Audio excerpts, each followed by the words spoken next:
السلام عليكم ورحمة الله تعالى وبركاته. مرحبا بكم في قناة شهوات مختارة.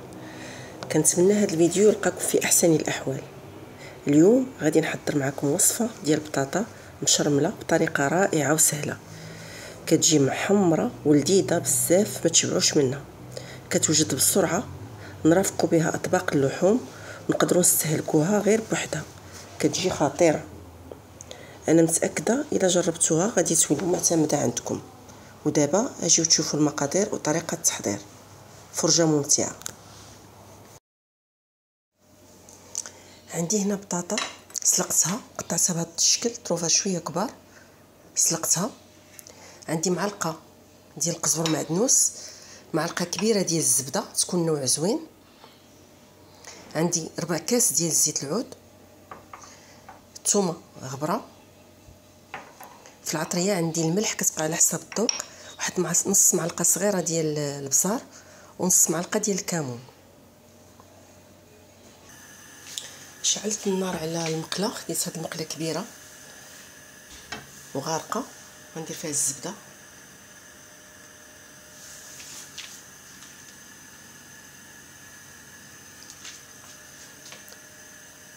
غندير زيت العود،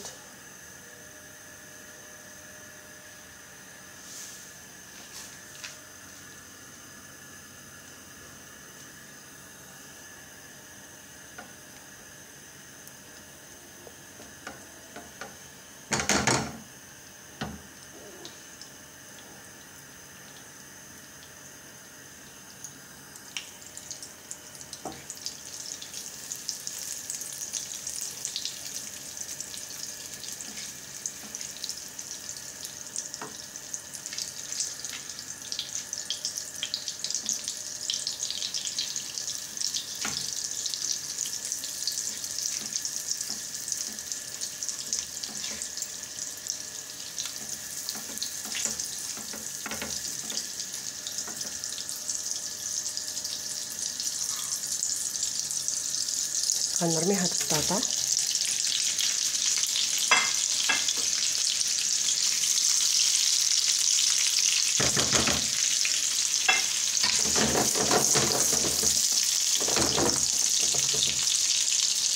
نخليها بحال تسقلا.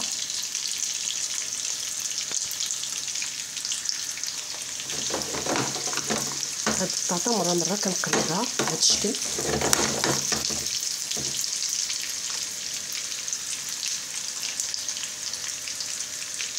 ندير لها شويه د الملح،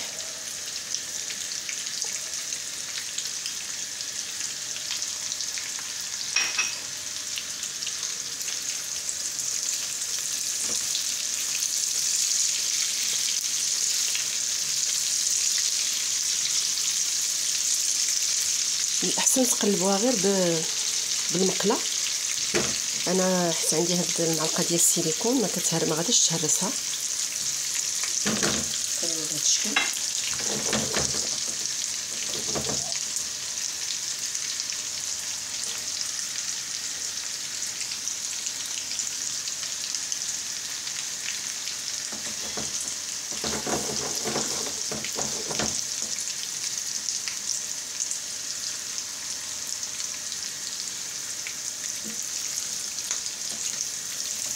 خلي البطاطا تتحمر،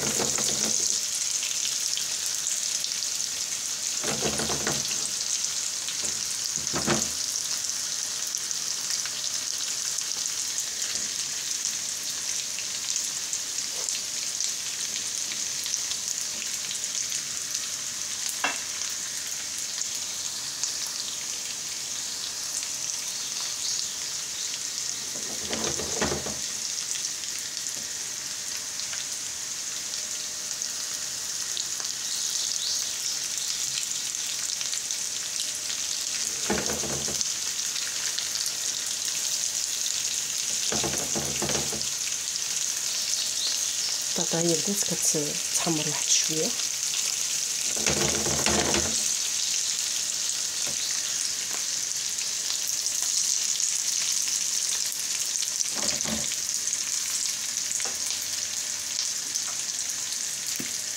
غندير عليه واحد شويه ديال الثومه غبره، تقريبا واحد نص معلقه صغيره، كتعطيها اللذه.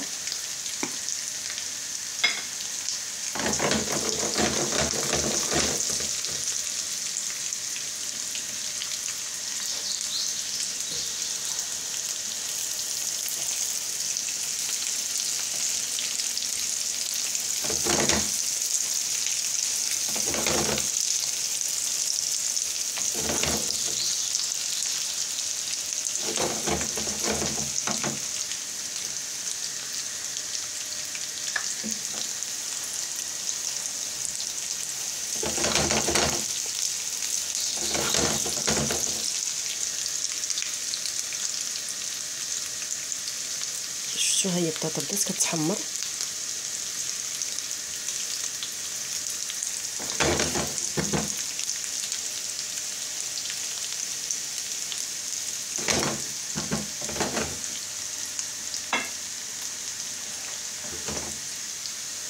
غندير عليها هاد الكمون والبزار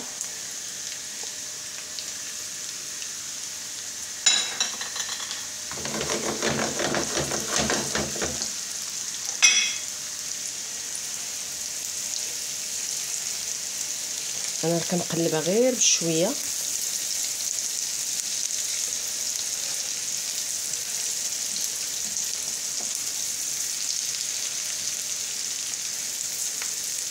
كتحمر مزيان هاد الزبده.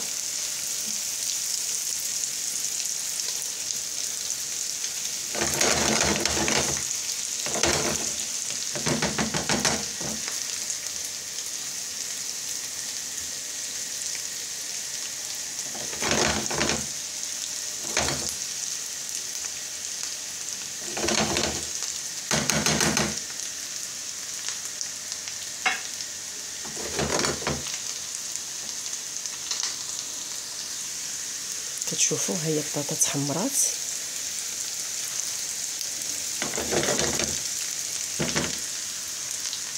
ندير عليها شويه الربيع، خليته حتى الاخر باش ما يتحرقش.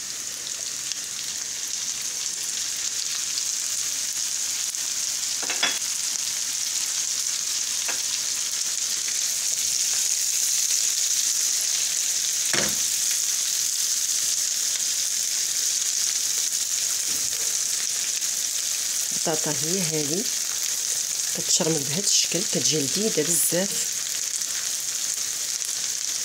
كنقدموها مرافقه للاطباق ديالنا. انا في هذه اللحظه غنطفي عليها.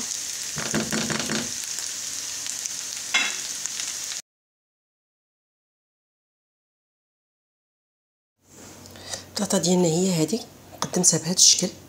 كنرافقوا بها اطباق اللحوم، ولا حتى هكذا نقدروا نستهلكوها بهذه الطريقه.